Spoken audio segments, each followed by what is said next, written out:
Share बाजार में कई बार ऐसा होता है कि एक सेक्टर चर्निंग से गुजरता है, नए प्लेयर्स आते हैं, वो सेक्टर के सारे समीकरणों को बदलते हैं और जो पुराने प्लेयर्स पहले से होते हैं उन्हें भी अपने अंदर बदलाव लाना पड़ता है, उन्हें भी अपने अंदर अपनी स्ट्रैटेजी के अंदर चेंजेस लाने पड़ते हैं। कुछ ऐसा ही हो रहा है देश के पेंट सेक्टर में, जहां 3 नई कंपनियां एंट्री कर चुकी हैं और जो पुराने पहले से एस्टेब्लिश्ड प्लेयर हैं अब उन्हें अपनी स्ट्रेटजी में चेंजेस करने पड़ रहे हैं। सो पूरी जो रिसर्च है वो सजीद सर ने की है और सजीद सर मेरे साथ हैं। सर, क्या हो रहा है इस वक्त पेंट सेक्टर में इंडिया के? देखिए, पेंट सेक्टर एक ऐसा सेक्टर था जो बहुत ही स्लो था क्योंकि वहाँ पर 4 5 6 प्लेयर थे और हर प्लेयर अपनी ही एक दुनिया में मस्त था और लोग उसी को खरीदते थे। पिछले 1.5 साल में, मतलब 18 महीने में ये हुआ है कि 3 नए प्लेयर आए हैं, जिसमें एक तो ग्रासिम है, अपने बिरला ओपस के नाम से आया है। और उसके आने के बाद इस जो डेड सेक्टर जिसको कहते हैं, जो रिटर्न अच्छा देता है क्योंकि एशियन पेंट्स अच्छा प्रीमियम में जाता है और सबके पोर्टफोलियो में है, बट उस सेक्टर में तो सी जान आई है। और जान इसलिए आई है क्योंकि आप देखेंगे कैपिटल एक्सपेंडिचर कई दशकों के बाद पेंट सेक्टर में आया है। 10,000 करोड़ से ज़्यादा कैपेक्स हुआ है, कैपेसिटी ऑलमोस्ट 50% बढ़ गई है पूरे सेक्टर की। नए प्लेयर्स हैं जैसे कि JSW है या पेंट्स के थ्रू आया है, बिरला ओपस है, छोटे छोटे नए प्लेयर्स हैं जो आ रहे हैं जैसे कामधेनु हैं वगैरह, वो अपने लेकर आए हैं।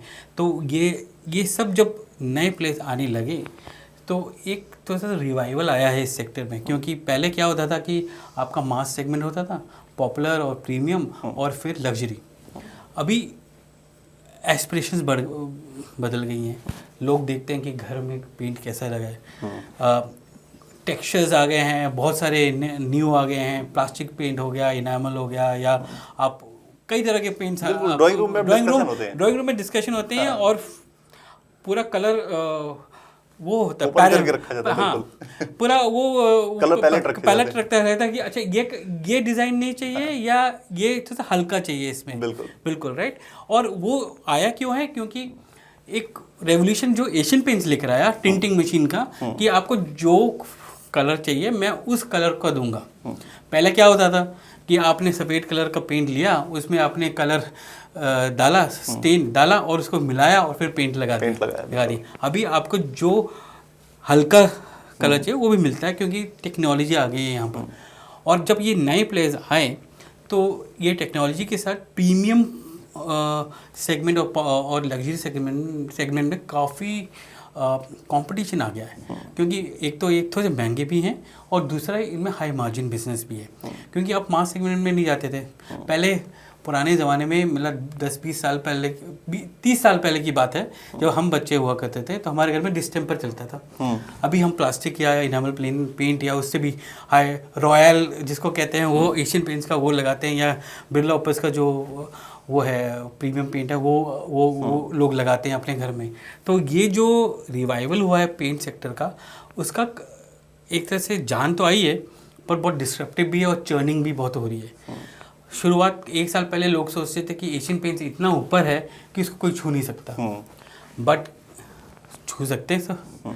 और ये दिखाया भी गया है कि ये छू सकते हैं, कि अगर आप प्रीमियम दोगे और एक दाम पे दोगे तो लोग लेंगे, और अगर लोग लेंगे तो आपका जो मार्केट शेयर ऊपर है वो गिरेगा।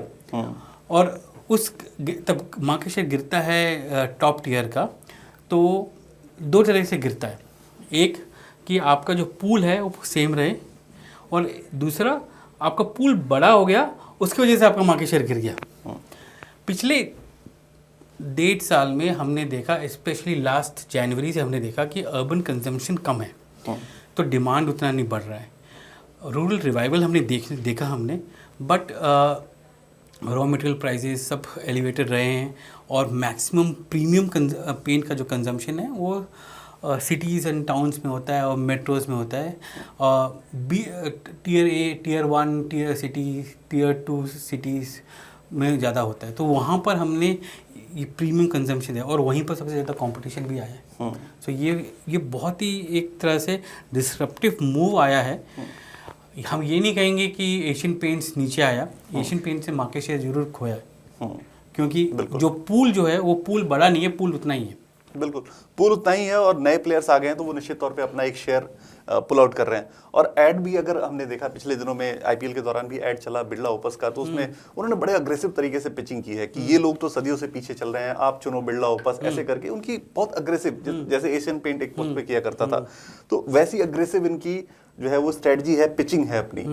तो इसको मैं जैसे काउंटर करूंगा तो एशियन पेंट्स के एक ऐड से करूंगा। और एशियन पेंट का ऐड क्या कहता है? हर घर कुछ कहता है। आज के दिन में हर घर क्या कहता है? हर घर कहता है कि मुझे क्वालिटी प्रीमियम प्रोडक्ट चाहिए पर दाम मुझे कम चाहिए। तो जहाँ पर मुझे क्वालिटी भी मिले और दाम भी कम मिले, मैं वो उसमें जाऊँगा। बिल्कुल। तो वो इम्पैक्ट वो दिख रहा है। बिल्कुल सर, अगर सम अप करें इसको कि overall who is painting a better picture. देखिए, who is painting a better picture को हम थोड़ा सा लंबे टेन्योर को लेके चलते हैं, क्योंकि हमने FY24 और FY25 के नंबर्स देखे हैं। FY24 के एंड में जब हमने शुरू किया था, एशियन पेंट्स का जो शेयर था वो अराउंड, रेवेन्यू मार्केट शेयर की बात करें क्योंकि हमको मालूम नहीं है कि वॉल्यूम मार्केट शेयर कितना है। एग्जैक्टली। रेवेन्यू मार्केट शेयर तो ईजिली हम देख सकते हैं, तो 58.5% था उसका। एंड ऑफ FY25 वो 54.5 हो गया, मतलब रफली अराउंड 4% मार्केट शेयर गिरा। छोटे छोटे प्लेयर्स हैं, सेकंड, थर्ड, फोर्थ प्लेयर्स हैं, जैसे कि बर्जर हो गया, नेरोलैक्स, कंसाइड नेरोलैक हो गया, उन सब ने थोड़ा थोड़ा मार्केट शेयर गेन किया है। उतना नहीं गेन किया है, बट सबसे ज़्यादा जो गेन किया है वो है बिरला ओपस ने किया है। रेवेन्यू मार्केट शेयर में उसका एस्टिमेट, क्योंकि बिरला आजकल अपना नंबर नहीं देता है और एस्टिमेट करना पड़ता है। अगर आप देखेंगे Q4 के नंबर में बिरला ने बोला कि मेरा पेंट और पुट्टी का बिजनेस दोनों मिला के 10% ऑफ द टोटल रेवेन्यू हो गया है। ओके। तो अज्यूम कर रहे हैं कि 1200 करोड़ का पुट्टी का बिजनेस था इसका, उसको में से, और 44,000 करोड़ का रेवेन्यू था, तो लगभग 2,000-3,000 करोड़ के आसपास का उसका होगा। और जिसमें से 900 करोड़ का कुछ जो Q4 में ही हुआ होगा उसका। तो वो अगर हम उसको अगर अज्यूम करेंगे हम, तो बिरला ने FY25 में मार्केट शेयर एग्जिट किया फुल ईयर के लिए 3.5% में। बट ये तो छोटी सी पिक्चर है, पिक्चर तो अभी बाकी है जिसको हम कहते हैं राइट, कि फोर्थ क्वार्टर में क्या हुआ। हमने देखा कि काफ़ी कंपटीशन में हुआ। हमने ये भी देखा कि फेस्टिव सीजन बहुत ही ठंडा रहा। Q3 के नंबर्स अगर हम देखेंगे तो काफ़ी ठंडा रहा पूरे पेंट्स कंपनी के लिए। अर्बन डिमांड नहीं था, अर्बन स्पेंड नहीं था, सब ठंडा था। उसके बेसिस पे Q4 में काफ़ी एग्रेशन आया सारे प्लेयर्स के बीच में, क्योंकि कंपटीशन कहाँ है? प्रीमियम एंड प्रीमियम और डेकोरेटिव्स में। डेकोरेटिव क्या है? 70% ऑफ द मार्केट, और उसमें एशियन पेंट्स तो राजा है उसमें, राइट। पर राजा क्या कर रहा है? राजा को अपनी सल्तनत संभाल के रखनी है, तो उसके लिए अगर उसको प्राइस कम भी करना पड़े तो वो करेगा। तो उसने किया, और उसने उसका रिजल्ट क्या हुआ कि इसका टॉप लाइन भी कम हुआ, मार्जिन्स इम्पैक्ट हुआ और प्रॉफिटेबिलिटी भी कम हुई थोड़ी सी। बट उसका कहना है कि मुझे अपनी सल्तनत अभी संभाल के बचानी है, और वो मुझे उसी लेवल पर रखनी है, क्योंकि मेरे कॉम्पिटिटर सस्टेन नहीं कर पाएंगे, मैं कर लूँगा सस्टेन। बिल्कुल, क्योंकि बिगर प्लेयर है, इकोनॉमीज ऑफ स्केल है, बहुत वॉल्यूम है उनका, तो वो है। सो वो हमने थोड़ा सा देखा एग्रेशन Q4 में एशियन पेंट्स की तरफ से, जहाँ पर उनका मार्केट शेयर जो था Q4 का वो 55.3% हो गया। तो उन्होंने अपना वॉल्यूम बढ़ाया प्राइस कट्स के साथ, और इसके साथ साथ अगर आप देखेंगे तो मार्जिन सबके इम्पैक्ट हुए हैं, ऐसी बात नहीं है।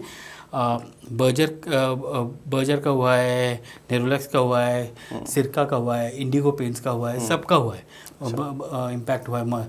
इनफैक्ट कंपटीशन इतना हाइपर था कि बिरला ने अपना 80-90% कैपेसिटी ऑन स्ट्रीम करने के बावजूद अपना मार्जिन लॉस कम, एबिटा लॉस कम नहीं कर पाया, ऑलमोस्ट सेम लेवल पे रखा है, ये अनुमान है ये। सो इतना कंपटीशन चल रहा है वहाँ पर, और ये कंपटीशन FY26 में भी जाएगा। अगर हम FY26 का देखेंगे तो काफ़ी हम स्टार्ट कर रहे हैं कि अर्बन स्पेंड कम है, इकॉनमी ठीक ठाक ग्रो करेगी, 6.4-6.8 रेंज में ग्रो करेगी। रूरल स्पेंड, मानसून अच्छे आए हैं तो रूरल स्पेंड अच्छे होने की उम्मीद है हमारी, इंटरेस्ट रेट कम होने की उम्मीद है, और जो टैक्स रिलीफ मिला है उससे थोड़ा सा स्पेंड बढ़ सकता है, स्पेंडिंग पावर बढ़ जाएगा। कितना स्पेंडिंग पर होम डेकोरेटिव्स में या होम में आएगा वो हमें मालूम नहीं है आज के डेट में, क्योंकि या वो मार्केट में जाएगा और रिटर्न लेकर आएगा या वो स्पेंड होगा कंजम्पशन में, वो हमको अभी मालूम नहीं, ये पता नहीं है। तो ये जो सिनारियो है वो काफ़ी अच्छी तरह बिल्ड हो रहा है, और ये जो चर्न है ये FY26 में बहुत ही एग्रेसिव होने वाला है सबके लिए। बिल्कुल। सो ओवरऑल एक इंटरेस्टिंग स्टोरी पेंट सेक्टर में पेंट हो रही है, और देखना ये होगा कि सल्तनत अपनी जो मार्केट लीडर है वो कितनी बचाता है या बढ़ाता है, जो बाकी नए प्लेयर्स आए हैं वो इस कंपटीशन में कैसे सस्टेन करते हैं। सो जो भी इंटरेस्टिंग डेवलपमेंट होगा वो निश्चित तौर पर हम आपके सामने लाकर रखेंगे। फिलहाल ये स्टोरी, ये कन्वर्सेशन आपको कैसी लगी आप हमें कमेंट में ज़रूर बताएं, और ऐसे किसी सेक्टर के ऊपर अगर आप कोई चर्चा चाहते हैं, सजीद सर से कोई इन डेप्थ एनालिसिस चाहते हैं, तो आप मुझे कमेंट में ज़रूर बताइए, हम आपके लिए ये स्टोरी ज़रूर लेकर आएंगे। और फिलहाल आप देखते रहिए NDTV प्रॉफिट हिंदी।